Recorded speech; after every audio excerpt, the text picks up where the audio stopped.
बिहार में सरकारी स्कूलों के सिलेबस में बदलाव, नई किताबों में होंगे रोड सेफ्टी जैसे चैप्टर।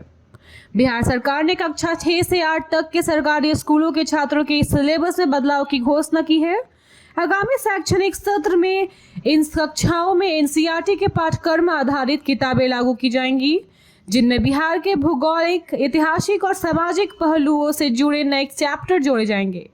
इसके अलावा सड़क सुरक्षा जैसे महत्वपूर्ण विषय को भी पाठ्यक्रम में शामिल किया जाएगा, ताकि बच्चों को इस बारे में जागरूकता किया जा सके। किताबों में क्यूआर कोड भी जोड़े गए हैं, जिससे पढ़ाई को और आसान बनाया जा सकेगा। शिक्षा विभाग ने किताबों की छपाई की जिम्मेदारी बिहार के प्रिंटर्स को दी है और मार्च 2025 तक सभी किताबों को स्कूल में उपलब्ध कराने की योजना है।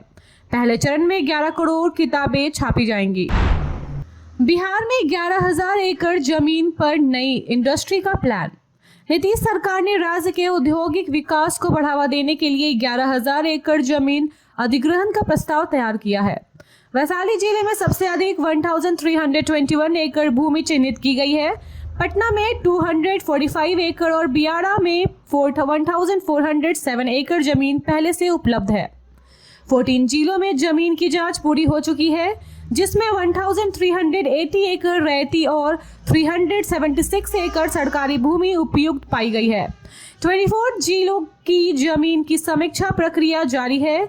सरकार का लक्ष्य औद्योगिक इकाइयों की स्थापना से रोजगार के अवसर बढ़ाना और राज्य की अर्थव्यवस्था को मजबूत करना है। राघोपुर से प्रशांत किशोर को चुनाव लड़ाने की मांग। वैशाली के बिंदुपुर में जनस्वराज पार्टी की बैठक में प्रशांत किशोर को राघोपुर विधानसभा से चुनाव लड़ने की मांग उठी। कार्यकर्ताओं ने उनके हर घर जनस्वराज अभियान को सफल बनाने और पार्टी के सिद्धांतों को जनता तक पहुंचाने की रणनीति पर चर्चा की। राघोपुर से चुनाव लड़ने पर प्रशांत किशोर तेजस्वी यादव के विकल्प के रूप में उभर सकते हैं। यह कदम बिहार की राजनीति में बड़ा प्रभाव डाल सकता है। बैठक की अध्यक्षता जनस्वराज विदुपुर अध्यक्ष चंद्रभूषण सिंह ने की और राज्य अभियान समिति सदस्य विनोद कुमार सिंह ने धन्यवाद ज्ञापित किया। बिहार के 5 पुलिस अधिकारियों को आईपीएस में प्रमोशन। बिहार पुलिस सेवा के 5 अधिकारियों को भारतीय पुलिस सेवा में प्रमोशन दी गई है। गृह मंत्रालय ने अधिसूचना जारी कर अंजनी कुमार, रवीश कुमार, राजेश कुमार, रामानंद कुमार, कौशल और संजय कुमार को बिहार कैडर में शामिल किया है। ये अधिकारी 1 साल के लिए परिवीक्षा पर रहेंगे और इंडक्शन प्रशिक्षण लेंगे। इन प्रमोशन के बाद इन अधिकारियों को नई जिम्मेदारियां सौंपी जाएंगी। अधिसूचना की प्रति राज्य के मुख्य सचिव, डीजीपी और संघ लोक सेवा आयोग को भी भेजा गया है। यह कदम बिहार पुलिस सेवा के अधिकारियों के लिए करियर उत्पत्ति का बड़ा अवसर है। देवी के भजन पर विवाद, शहनवाज ने अब विरोधियों को भाजपा से बाहर बताया। पटना के बापू सभागार में अटल बिहारी वाजपेयी के जन्म शताब्दी वर्ष पर आयोजित मैं अटल रहूंगा कार्यक्रम में भोजपुरी गायिका देवी के भजन ईश्वर अल्लाह तेरो नाम पर विवाद हुआ। कुछ लोगों ने भजन का विरोध किया, जिसे पूर्व केंद्रीय मंत्री शहनवाज हुसैन ने दुर्भाग्यपूर्ण बताया। शहनवाज ने कहा, विरोध करने वाले भाजपा के नहीं थे। सभा में अधिकांश लोग भजन का आनंद ले रहे थे। मैंने विरोध करने वाले को शांत कराया। देवी ने स्वेच्छा से माफी मांगी, किसी ने दबाव नहीं डाला। उन्होंने इस घटना को बिहार की गरिमा के विपरीत बताया। आयुर्वेदिक दवाओं की खरीदारी में गड़बड़ी, 220 में से महज 25 दवाएं खरीदी गई। बिहार में आयुर्वेदिक और यूनानी दवाओं की खरीद में 10 वर्षों से गड़बड़ी जारी है। आयुष डॉक्टरों को एलोपैथिक दवाओं का सहारा लेना पड़ रहा है, क्योंकि आयुर्वेदिक दवाओं की खरीदारी केवल 25 प्रकार की हुई है, जबकि आवश्यक दवाओं की सूची में 220 दवाएं हैं। राज्य आयुष समिति ने दवाओं की खरीदारी की प्रक्रिया को जल्द पूरा करने की योजना बनाई है।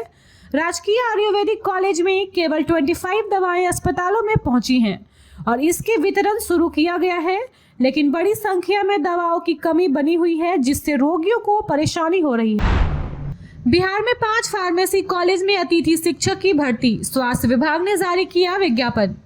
बिहार के 5 जिलों में फार्मेसी संस्थानों में सहायक प्राध्यापक के पद पर नियुक्ति के लिए स्वास्थ्य विभाग ने विज्ञापन जारी किया है।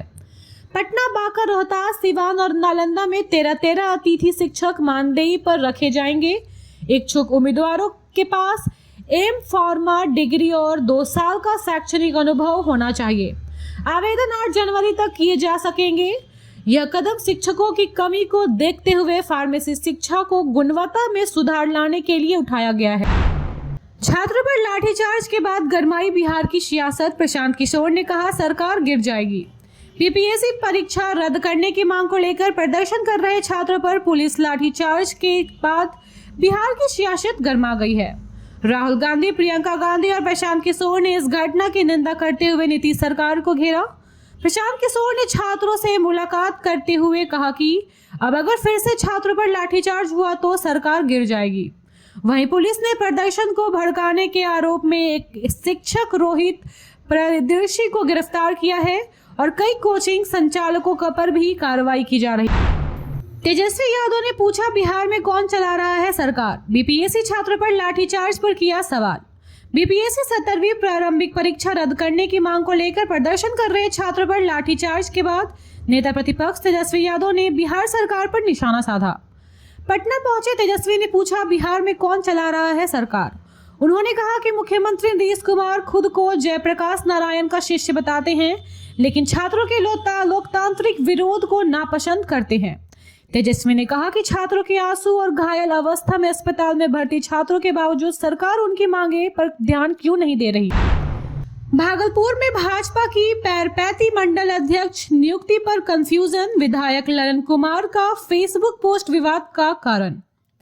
भागलपुर में भाजपा के नए मंडल अध्यक्षों की सूची जारी की, लेकिन पैरपैती मंडल अध्यक्ष के चयन को लेकर कंफ्यूजन उत्पन्न हो गया है। भाजपा विधायक ललन कुमार ने अपने फेसबुक पोस्ट पर रवि प्रकाश शर्मा को पैरपैती मंडल अध्यक्ष घोषित कर दिया है और उन्हें बधाई दी। इस पर पार्टी कार्यकर्ताओं के बीच असमंजस फैल गया।